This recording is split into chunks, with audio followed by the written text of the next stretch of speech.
Me gustaría saber tu opinión sobre qué características debe tener una persona para ser un buen trader. First one, cut your losses. Okay. Don't marry your position. Okay. That is the first rule. Second one is specialize. Don't go too wide. Don't think, oh, I found another coin that might be interesting. No, you need to really analyze the one you're trading in. Make sure it's liquid. You don't want to be stuck with a position you can't get out. For the rest, it's if you're a new trader, start with very small amounts that you be able to lose without interfering with your normal daily life, and then it's fine. Grow steadily.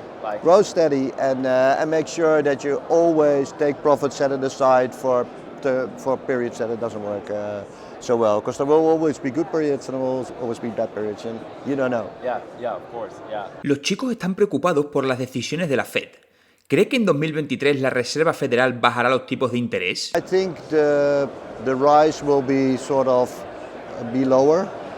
The economy is stronger than everybody expected. I think the US citizens are more resilient, and the recession everybody was expecting is not there yet. So it's hard to tell. If it is, end of the year maybe.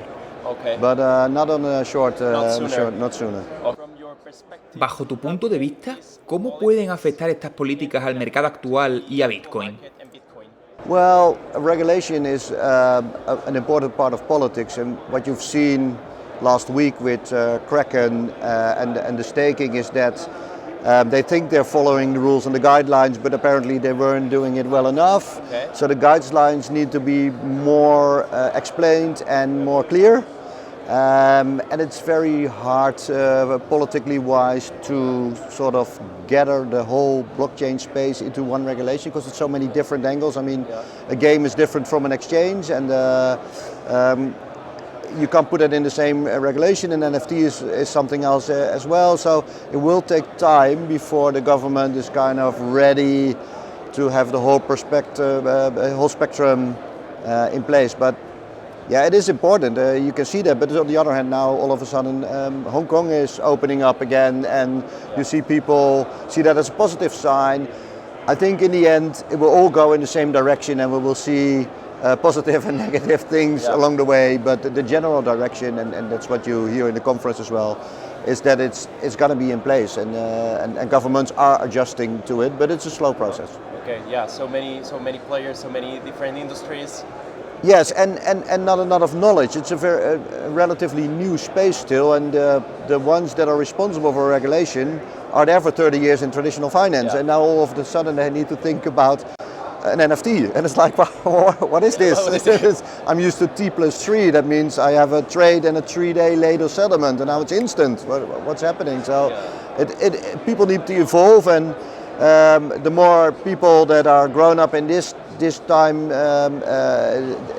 into 10 years they will have other positions in other places, also politically wise and also in regulatory wise, and then there will be more knowledge. So education is important, not only for our investors but also for the regulators in politics. Yeah, true. ¿Sabrías decirme a qué se debe que Bitcoin y SP500 tengan una correlación tan alta?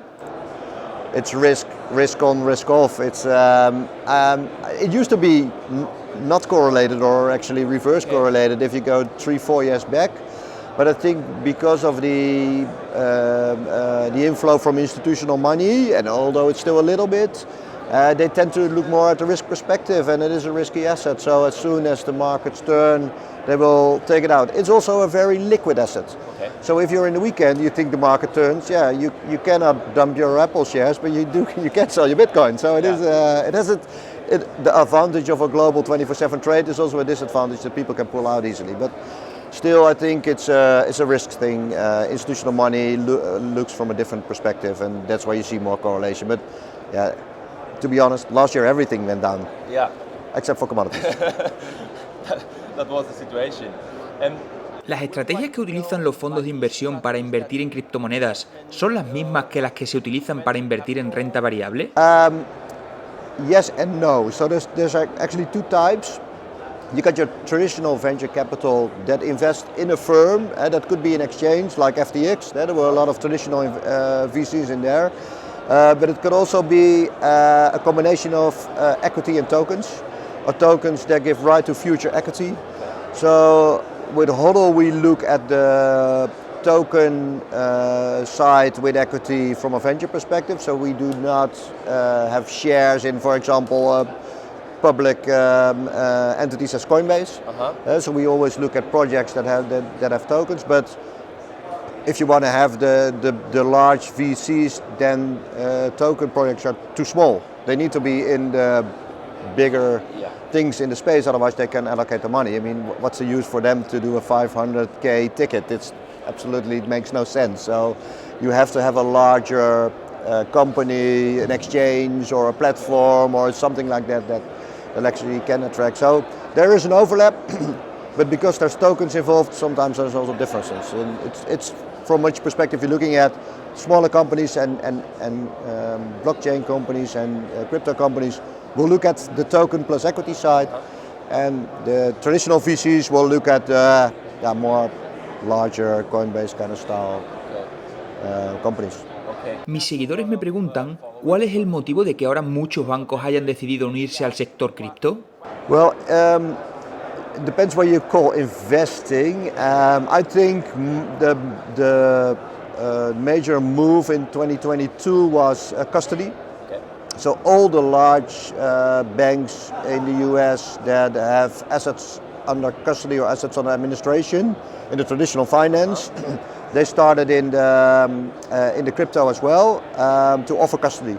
So people can store their equity there, for their crypto there, and it will be safe. It will be there the next day. That's the general idea. So you get Bank of New York Mellon, you get the City, you get State Street, but also Europe, Société Générale, Casais. There are a few Swiss banks that are offering it. So it is. That's the first move. Second move is if you have the larger investor and they demand you do something in crypto, there's no way you can't offer. So if you're Goldman Sachs and your clients are saying we want a small percentage in crypto, hey, it's not going to stop you. You're going to say, okay, I'm going to offer a tailor-made solution, something like that, and that's the first entry point. Mainstream is not there yet, waiting for regulation. Me gustaría saber si conoces fondos de inversión que cuenten con traders dedicados solamente a tradear Bitcoin. Well, in the Netherlands we have a few very famous high-frequency trading firms in the traditional space, and they are also looking at trading in Bitcoin already. I think one of them is actually here in the conference as well. But there's companies like Flow Traders and stuff there. I think they have more than 20 traders fully on digital assets. I'm not sure it's only Bitcoin, but probably the main one. There's liquidity is there, so and there's arbitrage opportunities, obviously, in different exchanges. So if you have the capacity of building the software, then it's definitely worth being in the industry. And we with HODL, we also have an algorithmic trading platform where we use the volatility between coins and trade on that. And but that's not only Bitcoin, that's also altcoins. Yeah, of course. ¿Crees que hay diferencias entre hacer trading en Bitcoin o en productos tradicionales? None. No, it's all electronically, it's all digital, except for the 24/7, obviously. That is a main difference. You're more depending on centralized platforms that, well, we've seen what FTX is. So you can also go to DEXs, decentralized exchanges, but the volumes aren't there. So most of the traders will prefer the centralized exchanges at the moment. So that the regulation part is missing. I think that is the main difference. But to trade the asset, it's the same. It's a different software, but same. You build it, it's there. It's similar. Yeah, it's similar, same philosophy. ¿Competirá la banca tradicional con las criptomonedas o se adaptará y sacará provecho de ello? Traditional banking will die. Will die? It is. That's a strong sentence. No, I mean traditional banking in the way we know it now will be totally different in the future because the technology of blockchain is so advanced, and even the governments are gonna use the blockchain technology for the central bank digital currency. So if you're a commercial bank and you are offering the currency of your country, you're still doing that on a blockchain way in the future. So traditional finance will generally shift to what we call DeFi, or at least with the underlying blockchain technology with it. It won't disappear at all, but it will be used with another technology. So the banks will be there, but they won't be there in the same way as they are now. ¿Crees que llegará un momento en el futuro en el que el 100% de las monedas sean digitales? ¿Cuáles son las ventajas y desventajas de eso? Yeah, we have fiat money. I don't think that will disappear, but the advantage for a government to have programmable money are so great that it makes sense to put it on the blockchain. I mean, you can. I also give the example if there's a hurricane in Florida. Now they send checks literally over the mail, and then somebody gets a $5,000 check and says, "Hey, that's cool. My house looks fine. I'm going on a holiday to the Maldives." That's not the purpose of the subsidy. So what you can see, you can put electronic money in a government wallet. You can say, okay, you need to spend it on your first life needs. So you can go to the supermarket, the building company, you can get gas and internet and etc. But you're not allowed to book your holiday to wherever. And second of all, you need to spend it in a region. So it could be Florida in this case, or it could be the United States. And third of all, you need to do it in 6 weeks, otherwise it goes back to the government. So you can really use the programmable things to put your money more to work. Let's say. So that's I think that is a very interesting part. Okay. ¿Qué porcentaje de activos crees que invierten los bancos tradicionales actualmente en cripto? Oh, I think it's 0.0001%, and it's probably in the most liquid ones, which are Bitcoin, Ethereum, and stablecoins. I think, but I don't think they really invest in it. I think on behalf of the clients they might do, and then they will choose the more liquid ones. And Ethereum got interesting because of the deflationary surrounding with the proof of stake and the staking reward. So that against the inflation is from an institutional perspective very interesting. But yeah, I don't think they're looking at the very small blockchain projects and cryptocurrencies. And like I said, it is way behind the comma on their total balance. It's not even worth mentioning it. Okay. So I wouldn't sort of focus on that. It's the custody part that is more interesting for them.